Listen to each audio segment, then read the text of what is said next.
കഴിഞ്ഞ എപ്പിസോഡിൽ നമ്മൾ ടൈറ്റൻ റിയ സ്വന്തം ഫാമിലിയിലുണ്ടായിരുന്ന ഒരു ഇഷ്യൂ ഹസ്ബൻഡിനെതിരെ തന്നെ എങ്ങനെ തിരിയുന്നു എന്നുള്ളതും ഈ യൂണിവേഴ്സിനെ പ്രൊട്ടക്റ്റ് ചെയ്യാൻ വേണ്ടിയിട്ട്, മക്കളെ പ്രൊട്ടക്റ്റ് ചെയ്യാൻ വേണ്ടി ചെയ്യുന്ന കാര്യങ്ങളാണ് പറഞ്ഞിരുന്നത്. അവിടെ നിന്ന് സിയൂസ് മൗണ്ട് ഒളിമ്പസിലേക്ക് പോകുന്നു. ഒപ്പം ടൈറ്റൻ ക്രോണസിൻ്റെ വയറിൽ നിന്നും ഫ്രീ ചെയ്ത ബ്രദേഴ്സിനെയും സിസ്റ്റേഴ്സിനെയും ഒപ്പം കൂട്ടി മൗണ്ട് ഒളിമ്പസിലാണ് ഒളിമ്പ്യൻസിൻ്റെ ഹെഡ് ക്വാർട്ടേഴ്സ്. അവിടെ വെച്ചാണ് അവർ ഇത്രയും നാളും തങ്ങളെ ദ്രോഹിച്ച ടൈറ്റൻസിനെതിരെയുള്ള ഒരു വാർ പ്ലാൻ ചെയ്യുന്നത്.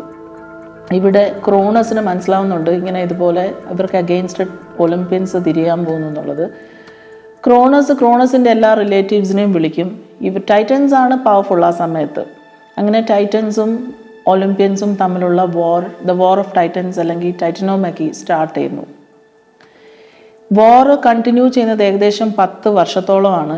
ടൈറ്റൻസ് യുദ്ധത്തിൽ ജയിക്കും എന്നുള്ളൊരു ഘട്ടം വരുമ്പോൾ സിയൂസ് മുൻപ് ടൈറ്റൻസിൻ്റെ ടെറ്റാറസ് എന്ന് പറയുന്നത് one of the deepest points in എർത്താണ്. അവിടെ ഒളിപ്പിച്ചു വച്ചിരിക്കുന്ന ഹെക്കൻടോക്സ് എന്ന് പറയുന്ന 100 കൈകളുള്ള ജീവികളും അതുപോലെ ഒറ്റ കണ്ണുള്ള സൈക്ലോപ്സ്, ഇവരെ രംഗത്ത് കൊണ്ടുവരാനായിട്ട് സിയൂസ് ആദ്യം സൈക്ലോപ്സിനെ മോചിപ്പിക്കുന്നു.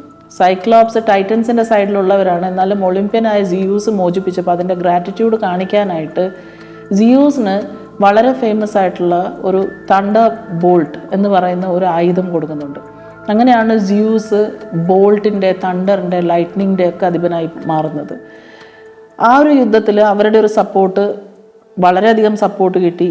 ഒളിമ്പ്യൻസ് ഈ ഒരു യുദ്ധത്തിൽ ജയിക്കുന്നു. വീണ്ടും നെക്സ്റ്റ് ഹെക്കൻടോക്കേഴ്സ് എന്ന് പറയുന്ന 100 ഹാൻഡ്സ് ഉള്ള ജീവികളെ സിയൂസ് രക്ഷിക്കുന്നു. അവരും ഇതുപോലെ വളരെ പവർഫുള്ളായിട്ടുള്ള ഡിവൈൻ ആയിട്ടുള്ള വെപ്പൻസ് കൊടുക്കുന്നു. പോസിഡോണ് ട്രൈഡൻറ്റ് എന്ന് പറയുന്നൊരു വെപ്പൺ കൊടുക്കുന്നുണ്ട്. ട്രൈഡൻറ്റ് എന്ന് പറയുന്നത് 3 വാളുകളുള്ള ഒരു വെപ്പണാണ്. ഇങ്ങനെയുള്ള വെപ്പൻസ് ഒക്കെ കിട്ടി ഒളിമ്പ്യൻസ് കൂടുതൽ പവർഫുള്ളും സ്ട്രോങ്ങും ആവുന്നു. അങ്ങനെ ക്രോണസിൻ്റെ തല പൊട്ടിക്കുന്ന സമയത്ത് യൂണിവേഴ്സ് മൊത്തത്തിൽ കിടുങ്ങിയെന്നാണ് പറയുന്നത്. അത്രയും ശബ്ദത്തോടെയായിരുന്നു ഒളിമ്പ്യൻസ് ടൈറ്റൻസിൻ്റെ മുകളിലുള്ള വിജയം ലഭിക്കുന്നത്. അത് കഴിഞ്ഞ് സിയൂസ് ഒരു പണിഷ്മെൻറ്റ് എന്നുള്ള രീതിയിൽ ടൈറ്റൻ്റെ ചീഫ് പേഴ്സണെ വിളിച്ചിട്ട് ഈ ഫുൾ യൂണിവേഴ്സ് എടുത്ത് മുതുകത്ത് വെച്ച് കൊടുക്കും അറ്റ്ലസിന്. ഇനി എറ്റേണിറ്റി വരെ എന്ന് വെച്ചാൽ ഇനി ഭൂമി ഉള്ളിടത്തോളം കാലം അല്ലെങ്കിൽ ഈ ഒരു കോസ്മോസ് ഉള്ളിടത്തോളം കാലം ഇത് ഷോൾഡറിൽ വെച്ച് നിൽക്കണം എന്നാണ് പണിഷ്മെൻറ്റ്.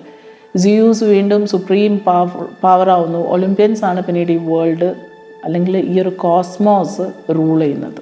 അറ്റ്ലസിന് പണിഷ്മെൻറ്റ് കൊടുക്കുന്നു. ഇനി എറ്റേണിറ്റി വരെ എന്ന് വെച്ചാൽ ഇവിടെ ഒരു ലൈഫ് ഉള്ളിടത്തോളം കാലം ഈ ഒരു മൊത്തം സെലസ്റ്റിയൽ ബോഡീസിൻ്റെ വെയിറ്റ് അറ്റ്ലസിൻ്റെ ഷോൾഡേഴ്സിൽ വെച്ച് കൊടുക്കുന്നു. പിന്നീട് ഒളിമ്പ്യൻ സിയൂസിൻ്റെ സുപ്രീമസിയാണ് ഈ വേൾഡിൽ കാണുന്നത്. സിയൂസ് ആണ് പിന്നീട് അങ്ങോട്ട് ഏറ്റവും സുപ്രീം പവറായിട്ട് ഈ വേൾഡ് ഭരിക്കുന്നത്.